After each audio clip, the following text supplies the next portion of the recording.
There's something deeply misunderstood about loneliness. People assume that those who don't have friends simply don't want them. But often, that's not the truth.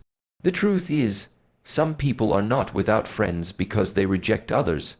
They're without friends because they've rejected themselves for so long that they no longer know how to connect. They've built walls around their hearts so high that even the kindest intentions can't climb them. You see, emotional disconnection rarely starts as a choice. It's a response, a survival mechanism. Somewhere along the line, someone they trusted broke them. Maybe they were laughed at when they were vulnerable, betrayed when they were honest, or abandoned when they needed someone most. So they made a quiet decision in their mind: I will never let anyone hurt me like that again. And from that moment on, they stopped allowing people in. They began mistaking isolation for peace, solitude for strength, and distance for emotional control. But this illusion of peace is fragile. They say things like, I'm fine alone, or I don't need anyone. But deep down, there's a quiet ache, a kind of emptiness that no achievement, no possession, no success can fill. Because human connection is not a luxury, it's a biological and spiritual need. When we deny ourselves connection, we don't become stronger, we just become more numb. People who live in emotional disconnection often carry a cold calmness about them. They look composed, disciplined, unbothered, but inside they feel invisible. They observe life more than they participate in it. Conversations feel mechanical, laughter feels forced, and trust feels dangerous. So they keep things surface level, polite, safe, and shallow. Because depth requires vulnerability, and vulnerability feels like exposure. What's ironic is that the same wall that protects them from pain also blocks them from love. You can't selectively numb emotions. When you shut out sadness, you also shut out joy. When you close the door on betrayal, you also lock out loyalty. And so, they end up living half lives, emotionally safe, but spiritually starving. Many of them don't even realize this. They justify their detachment as maturity. They call it focus, independence, self-sufficiency. But true strength isn't in isolation. It's in integration. It's in being strong enough to stay open when it would be easier to shut down. Because only openness allows growth. The closed heart may survive, but it never evolves. If you look closely, you'll see that emotionally disconnected people often feel misunderstood by the world. They say, no one gets me. And they're right, but not because people can't, but because they don't let them. They're waiting for someone to break through their walls, not realizing that no one can enter a fortress that refuses to open its gate. They want connection without exposure, love without risk, trust without surrender. But life doesn't work that way. Everything real requires risk. The cure is not to suddenly become open to everyone. That would be foolish. It's to start small, one honest conversation, one vulnerable truth, one act of emotional courage to say, this is how I actually feel, without apologizing for it. Because every time you choose to be real instead of guarded, you take back a piece of yourself that fear stole from you. I've seen people who spent years alone begin to transform the moment they learned to express one simple thing: gratitude. Gratitude softens the walls. When you genuinely thank someone, you acknowledge their presence, you let them in, even if just for a moment. And slowly, that moment becomes trust, that trust becomes warmth, and that warmth begins to heal what years of emotional distance froze. There's nothing weak about wanting connection. There's nothing desperate about missing people. It means you're still human. It means there's still life moving inside you. The goal isn't to become dependent on others, but to remember that independence doesn't mean isolation. You can be self-reliant and still open-hearted. You can be peaceful and still connected. You can be strong without being hard. Some people fear that if they open up, they'll lose control. But what they don't realize is, the walls already control them. The past already dictates how they behave, who they trust, and what they feel. Freedom isn't found in shutting people out. It's found in learning how to stay open, even when your mind tells you not to. Because the greatest form of strength is not endurance, it's emotional courage. The courage to let someone see you, truly see you, without the filters, without the masks, without the rehearsed lines. That's where real peace begins, not in being untouched, but in being fully human. The one who learns to stay open while being misunderstood, who chooses connection even after betrayal, that person has discovered true power. There's another kind of loneliness that doesn't come from fear, but from pride. A quiet, invisible pride that hides beneath sentences like, "I just don't relate to people anymore," or "most people are too shallow for me." It's the type of thinking that convinces someone that their loneliness is proof of their uniqueness, when in reality, it's just a reflection of disconnection. Many people who don't have friends carry this hidden sense of superiority, and they don't even realize it. It doesn't come from arrogance in the usual sense. It's more subtle, more emotional. It's the belief that no one is good enough to understand them, or that others don't meet their standard of depth, intelligence, or energy. It often begins as self-protection. When someone has been disappointed by too many shallow interactions, they start believing that they're simply above it all. They develop high standards for connection, but these standards are not born from awareness. They're born from bitterness. And slowly, this mindset begins to isolate them. They stop giving people chances. They judge too quickly, dismiss too easily, and withdraw too proudly. They think, "I'm not lonely, I'm just selective." But what they call selectivity is often just disguised fear of being vulnerable again. There's nothing wrong with wanting meaningful friendships, but meaningful doesn't mean perfect. No one is going to match you in every way. No one is going to always understand your thoughts, your moods, or your silence. Friendship is not a mirror that reflects your perfection. It's a window that shows you who you really are. Yet when a person lives inside the illusion of superiority, they shut that window. They look out and see only flaws in others, too loud, too fake, too simple, too emotional, never realizing that what they're rejecting in others is often what they're running from within themselves. People who live in this state begin to find small reasons to stay alone. They tell themselves they're different. That solitude is better because it keeps them focused, productive, detached from drama. But deep down there's another truth. Superiority is a mask for insecurity. When you feel unseen, when you feel unappreciated, when you feel misunderstood, it's easier to claim that others are below your level than to face the pain of not feeling connected. Pride becomes armor. It keeps you from rejection, but it also keeps you from love. True confidence doesn't need to elevate itself. It doesn't need to compare. It doesn't need to say, "I'm better." It says, "I understand that we're different, but I can still learn from you." That's real strength. That's wisdom, because humility doesn't make you smaller. It makes you spacious. It creates room for others to exist beside you without threatening your worth. But pride does the opposite. It makes the space around you smaller and smaller until you're the only one left in it. Sometimes people mistake loneliness for enlightenment. They say, "I've outgrown everyone," and maybe in some ways they have. Growth does create distance. But if growth leads to isolation instead of compassion, it's not growth, it's ego. Real growth makes you softer, not harder. It gives you the ability to see through people's flaws, not judge them for it. It helps you hold space for their imperfections while remembering your own. Every human being carries something you can learn from, even the ones you think you're above. The problem is, when you look down on others, you stop looking within. You stop reflecting. You stop evolving. because your energy is consumed by judgment instead of understanding.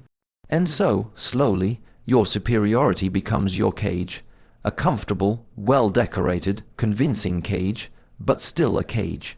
When someone chooses humility, everything changes. They begin to listen differently. They ask instead of assume.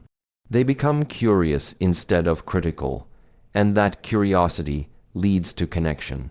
You'd be surprised how many potential friendships die before they begin because someone refused to see beyond their own assumptions.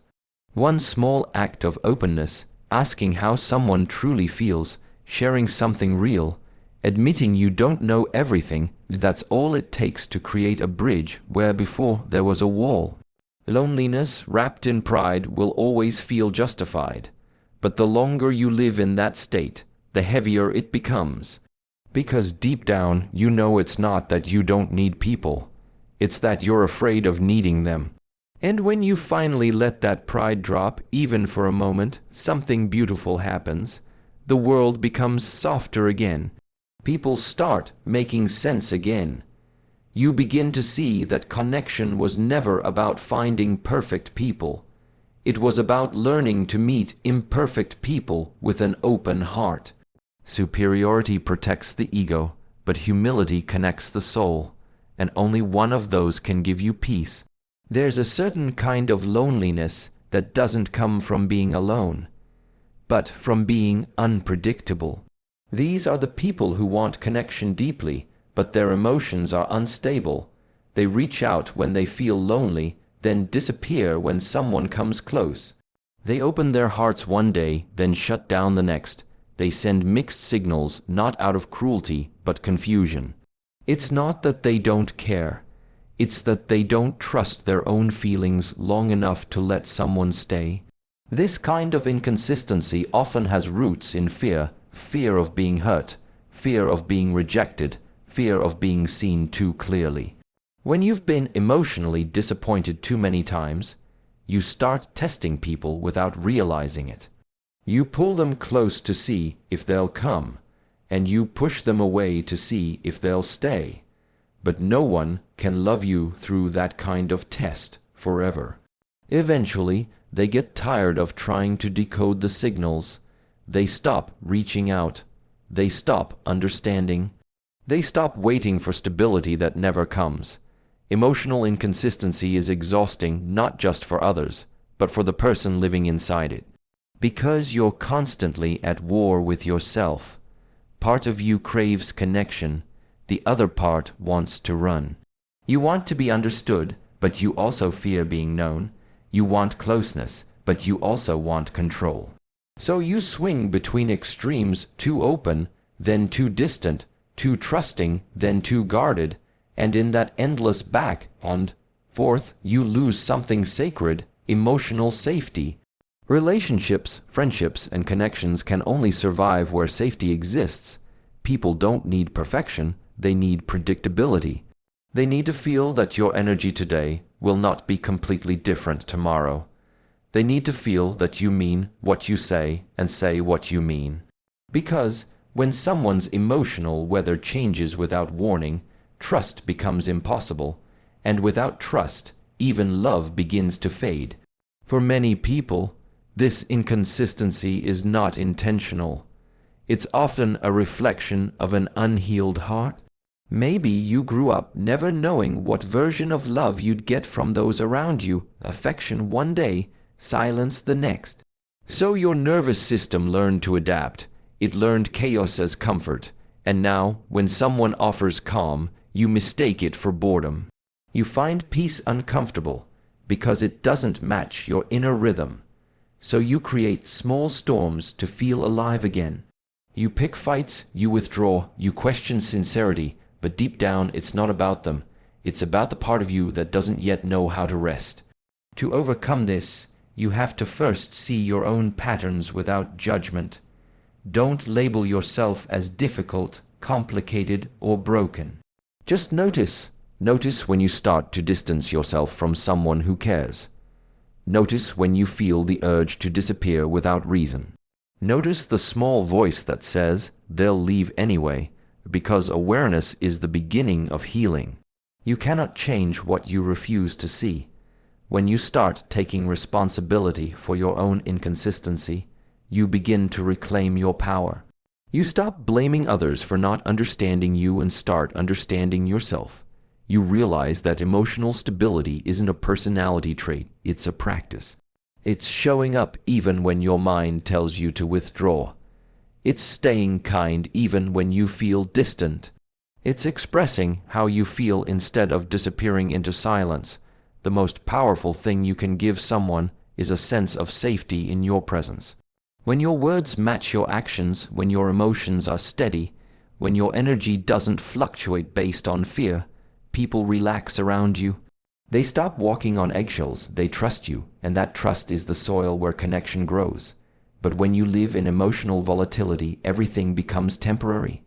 People love you cautiously, speak carefully, and step lightly, and over time, that carefulness kills authenticity.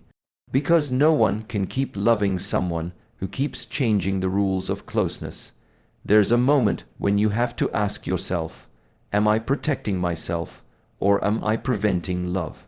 Because there's a big difference. Protection has purpose, but prevention has pain. You cannot keep running from the very thing you desire. If you want peace, you have to stop fighting your own emotions. If you want connection, you have to stop punishing others for what someone else did to you. Emotional consistency doesn't mean you're always happy or calm. It means you're aware. It means when you feel distant, you communicate it. When you need space, you explain it. When you're upset, you express it without destruction. That's how emotional maturity looks. It's not the absence of emotion, it's the mastery of it. And once you reach that place, something changes. People begin to feel safe with you. Conversations deepen, trust rebuilds, love flows more naturally. Because they no longer have to wonder which version of you they'll meet today, the one who wants to connect or the one who's afraid to. Stability attracts loyalty. And when you learn to regulate your emotions instead of letting them control you, you stop losing people who genuinely wanted to. There's a truth that few people are willing to face.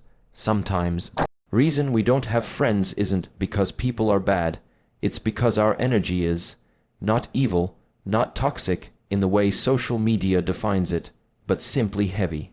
Draining unaware, there are people who move through life constantly complaining, judging, or criticizing without realizing that their presence leaves others feeling smaller, not stronger.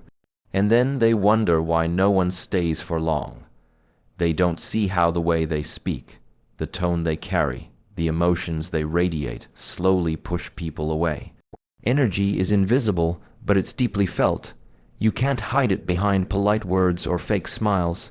People may not always understand what you say, but they always feel who you are. Some individuals carry such heaviness that others instinctively retreat from it, not out of cruelty, but out of self-preservation.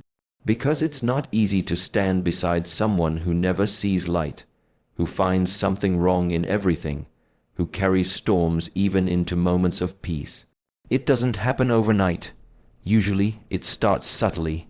You go through pain, disappointment, betrayal, and over time, your outlook shifts. You start expecting things to go wrong. You become cautious, skeptical. You call it realism, but it's actually quiet pessimism.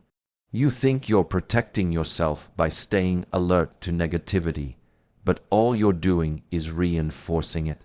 The more you focus on what's missing, the more you repel what's good. The more you talk about who hurt you, the more you anchor yourself to that pain. And when people come around you, they feel it. They sense it in your tone, in your energy, in your silence. And slowly, they pull away. It's hard to admit that we might be the reason others distance themselves. It bruises the ego, but if you want real connection, you must be willing to see your own shadow. You must be honest about how your energy affects others. Ask yourself, when I leave a room, do people feel lighter or heavier? When I speak, do I add peace or tension? When I share my thoughts, do I uplift or drain? The answer to those questions reveals why your circle looks the way it does. Because energy doesn't lie, it either attracts or repels. Many people who radiate negativity don't do it intentionally. They're hurt, they're tired, they've been disappointed too many times, and the weight of that pain has turned into their personality. They don't realize that their survival mode has outlived its purpose, that the bitterness that once protected them now poisons their peace. It's not their fault that they were hurt, but it is their responsibility to not keep spreading that hurt forward. There's a simple rule in life: whatever you give energy to grows. If you constantly give attention to what's wrong, your reality will always reflect it. You'll keep finding problems, keep meeting people who confirm your fears, keep repeating the same emotional story. But if you begin shifting your focus, even slightly, toward gratitude, toward patience, toward small joys, everything starts to change. Not instantly, but gradually, the weight in your voice lightens, the tension in your presence softens. People start wanting to be around you again, not because you're perfect, but because you're peaceful. Positive energy doesn't mean pretending everything is fine. It means being aware of your emotions without letting them dominate every space you enter. It means taking responsibility for how you show up, even when life is unfair. It means understanding that peace is not found, it's created.